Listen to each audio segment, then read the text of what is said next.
Hey guys, how's it going? Lagbro here, and welcome to my guide for an occultist curse bot. This character is made to be played in a trio or with more players. We are running 5 curses, we're running Aspect of the Avian, and we're running Purity of Elements. So to make a really good party with this, you also need an aura bot, and you need a DPS or a magic finder. Right now we're running 219% curse effect on all our curses, and we have some extra curse effect on temporal chains. On the screen right now, you can see that we're cursing basically a full screen up to the last 5 centimeters of the corner. Not even that, like 2 centimeters of the corner that we're not cursing. So the area effect of our curses is great. If you look at the screen as well, I'm posting some numbers from pathobuilding, how much our curses actually affect the monsters. And you can see that we're reducing their accuracy by 128%. That's why they're not hitting us right now. Remember, we have no block, we have no evasion, we have no armor, and we have no dodge on this, and they still don't hit us. We're reducing their damage by 105%. We're reducing their action speed by 269%. That's both movement speed and attack speed. And we're reducing all their elemental resistances by 203%. And then we're also reducing one chosen resistance. We are right now running flammability, and we're reducing fire resistance by another 154%. That makes for a ton more damage for our DPS, and it also makes for a ton more survivability. As you can see right now, I'm standing in blood aqueducts and I'm not dying. If I took off the curses, I would die in seconds or less than seconds, because we only have 3.8k ES. In this video, now I'm going to give you a very short showcase of a map with 100% Delirious. It's a tier 17 map with a aura bot and a DPS. The DPS is running a headhunter, of course. When you're investing this much into characters and party running, you should run a headhunter. That's going to be a very short showcase, because anyone who's done a party knows that a super juiced map with 100+ pack size is just laggy mess, but it's fun to make currency, right? After that, well, I'm going to show you a solo tier 16 map with this. Remember, we have no damage in the tree, we have no damage on the gear, and we still clear a tier 16 map with a 6 link. So that shows you the power of curses. Okay, so after that, we're going to show gear, skill gems, and the passive G, of course. Okay, enjoy, and I'll see you back in the gearing section.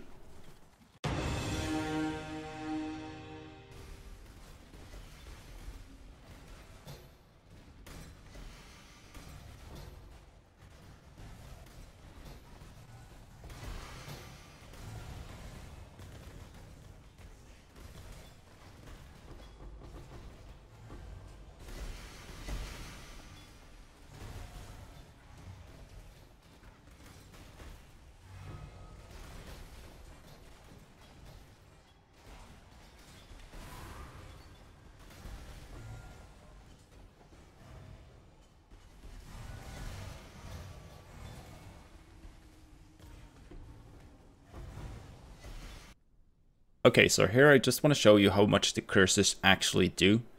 Right now we're running Flammability, Temporal Chains, Elemental Weakness, and Assassin's Mark, and also the Purity of Elements. I'm running a 6-linked Fireball, and it's linked with Awakened Burning Damage, Swift Affliction, GMP, Awakened GMP, Combustion, and Ignite Proliferation. Remember, this is with no spell damage on any gear pieces. This is no damage over time multiplier, there's no burning damage, there's no spell damage in the tree, there's no burning damage in the tree, no damage over time multiplier. And this is a tier 16 map. And as you can see, we can still clear a tier 16 with... We even spawn the Conqueror, nice. It's not super fast, but I mean, with no damage in the tree, no damage on the gear. I'm gonna show you how it looks without the curses as well. Without the damage curses, that is. And running maps like this, the chance of dying... Oh, we can die to that damage over time. Clouds. The chance of dying is so low. Okay, so let's turn off our damage. Now we're just running Temporal Chains and the Enfeeble. So as you can see, white mobs survive probably 3 times as long. The Profane Bloom explosions kind of mess things up because they still do the same amount of damage. So look at these blues. And we turn our auras back again. And they disappear. So it's probably like 3 times more damage we do with this. It's kind of hard to calculate with how much resistances monsters have and stuff like that, but it's very noticeable, especially when you're running a party. So when the curses get removed, we do a lot less damage. Okay, so I just wanted to show you that.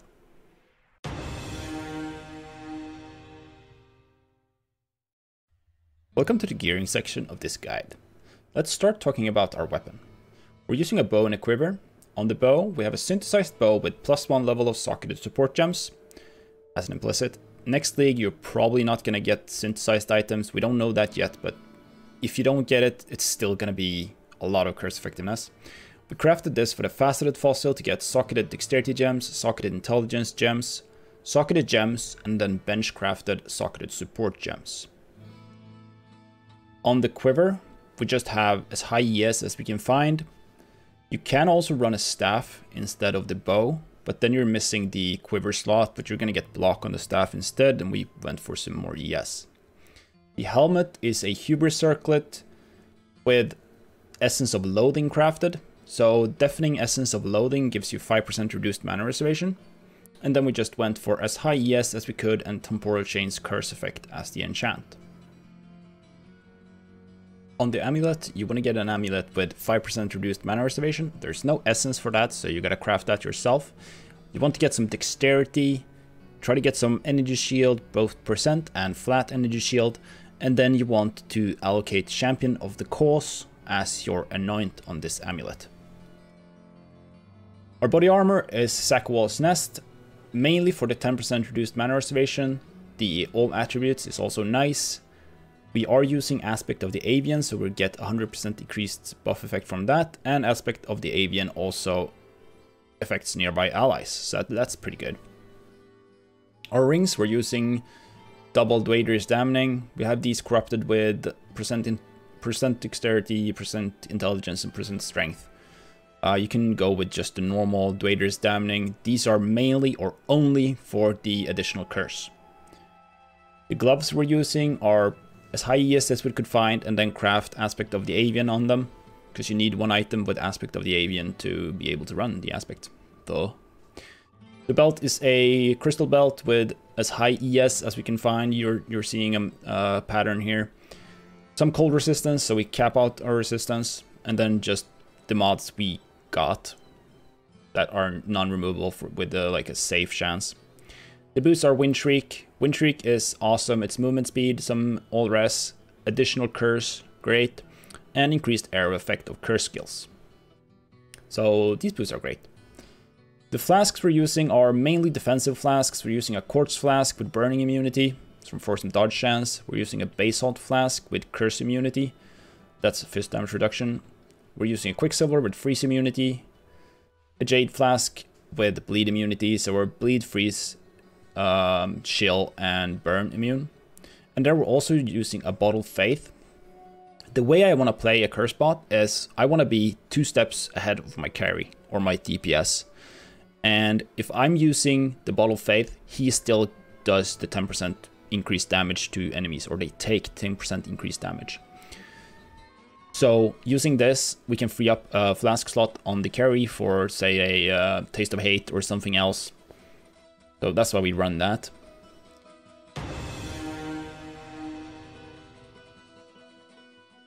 Okay, so let's talk about the skill gems. In my opinion, there's 4 mandatory curses that you should run. These are Enfeeble, Elemental Weakness, Temporal Chains, and Assassin's Mark. Because if you're running this with an Aura Bot, the Aura Bot is going to have a really good Hatred with a lot of effect on Hatred, so that gives cold damage. You're going to have a very good Wrath, so that gives you lightning damage. That's why we run Elemental Weakness. The 2 defensive, Temporal Chains and Enfeeble, that's mandatory for survivability. And you're also going to be crit, like your carry is going to be crit, because the Aura Bot usually runs a very high effect of precision. So getting more damage from critical strikes, or they take increased damage from critical strikes, and also giving flat critical strike chance to the carry is very nice. Other than those 4, you have a choice of which damage type the carry does the most damage of. So if he's cold damage, you do frostbite. If he's lightning, you do conductivity, and if he's fire, you do flammability. So I just put flammability in there. So the 3 curses, or the 4 curses you want in your bow is Enfeeble, Elemental Weakness, Temporal Chains. This one doesn't really matter. You can go for either flammability or Assassin's Mark in the bow. It doesn't really matter. And then you want to link that with Enhance and Awaken Blasphemy. The reason you want to have an Enhance in the bow rather than an Empower is for Enfeeble, Elemental Weakness, and Temporal Chains, they all get increased effect in some way. For example, Elemental Weakness gives 0.25% reduced elemental resistance on monsters per quality. So getting 64% quality on this from Enhance gives you a lot more than adding 3 more levels from like an Empower, or 4 more levels from an Empower. Same thing goes for Enfeeble. They have less accuracy and less critical strike chance. Temporal Chains gives normal and magic enemies less action speed for the quality on it. So go for Enhance rather than the Empower. Like I mentioned, you also want to run an Assassin's Mark linked with Blasphemy. Here we also have Flame Dash and an Empower support, because Assassin's Mark doesn't get any more effect from quality, so we go for Empower here instead to increase the levels and the effectiveness of it that way. In the gloves, we have a Vaal Discipline. This is only for the Vaal Discipline part, like a oh shit button. So in case the party's ES starts dropping, we use Vaal Discipline. And if you're coordinated, you could try to rotate your Vaal Discipline, because everyone in the party is going to have Vaal Discipline. So try to rotate that and you'll always have the Vaal Discipline up. I have a Portal Gem, because in Delirious maps you want all the inventory space you can have. Purity of Elements, that's just to cap my own resistance. Convocation, that's to bring my Golem and also my Animate Guardian. We're gonna get to that in just a second. And we use Convocation on left click, so we always just cast that. It's an instant cast, so we're always gonna bring that with us and give them some region. So in our body armor, we're running Animate Guardian. I linked that with Minion Life, Meat Shield, Minion Speed, and Chaos Golem. And we also linked it with Fortify. This is to give the Animate Guardian Fortify as well. Even though we're running Kingmaker on him, he doesn't get Fortify from that. It's only us that gets Fortify from that. If you want an Animate Guardian guide, there's plenty on Reddit and on the forum, so look at that for a good Guardian. In the boots, we have a Cast on Damage Taken, Immortal Call, Increased Duration, and Enduring Cry. Enduring Cry is because we have Conduit in the skill tree, and so we share our Endurance, Frenzy, and Power charges with the party. So we spam Enduring Cry all the time to give the party 3 Endurance charges. So that's pretty nice to have like extra Endurance charges. Okay, that's it for the skill gems. Next up is going to be the skill tree.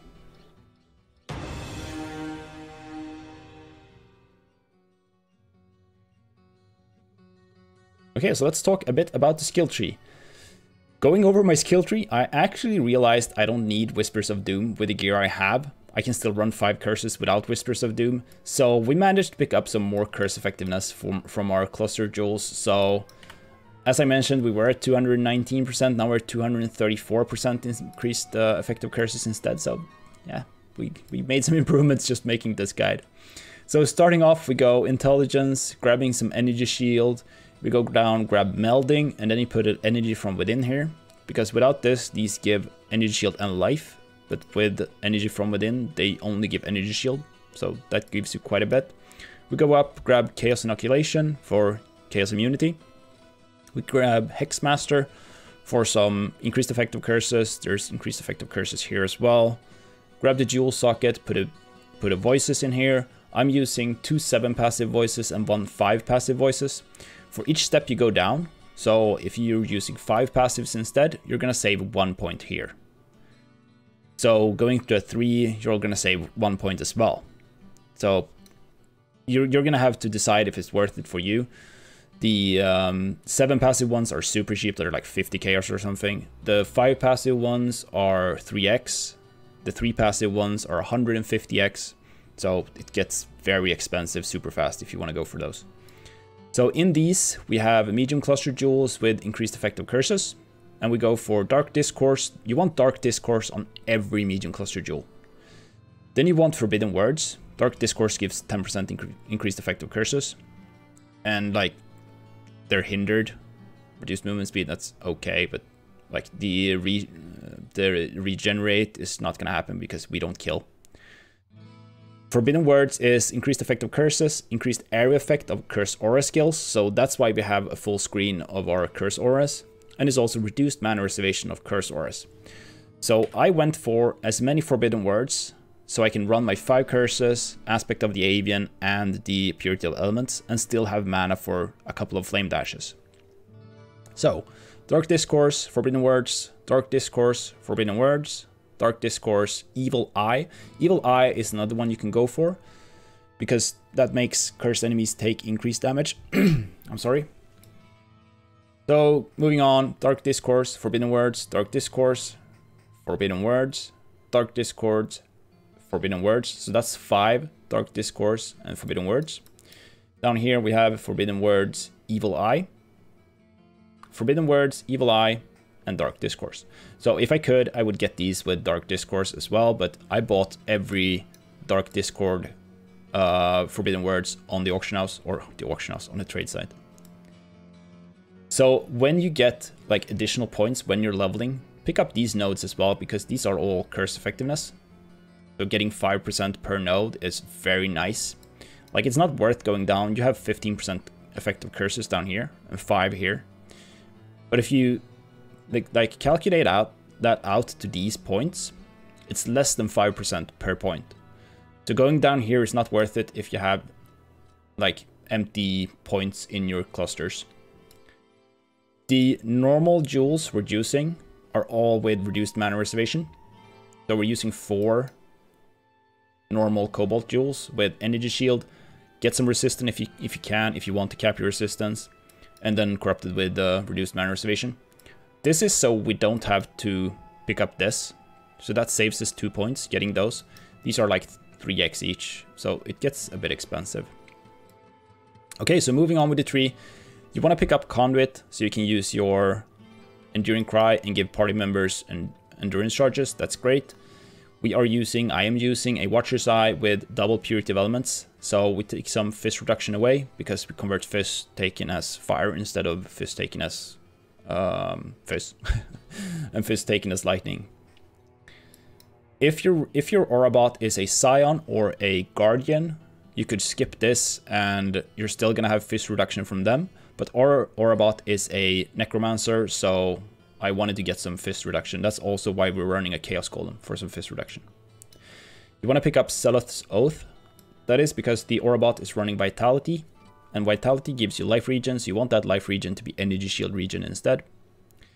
You want Sovereignty, because this is 14% reduced mana reservation for 4 points. That's insanely good.